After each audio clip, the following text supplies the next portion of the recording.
If you've been thinking about upgrading your circular saw, the Makita 5007 MG is one of those tools that instantly feels different the moment you pick it up.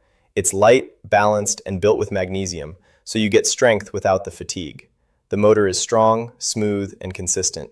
I've pushed this saw through framing lumber, plywood, and long rip cuts, and it just keeps going. I've owned a lot of Makita tools over the years, and I've never had a motor burn out. So if you see smoke, it's not my Makita. Visibility is another big win. The LED lights and the open guard design make it easy to follow your line, even in low light framing or remodel work. And the bevel adjustments are clean. No slop, no fighting the tool, just accurate cuts every time. If you're upgrading from a basic homeowner saw, this is a massive step up. And if you're already running pro-level tools, the 5007 MG fits right in with the rest of your setup. It's reliable, it's accurate, and it just works every single time. If you want to check out the exact Makita 5007 MG I'm using, I pinned the link below.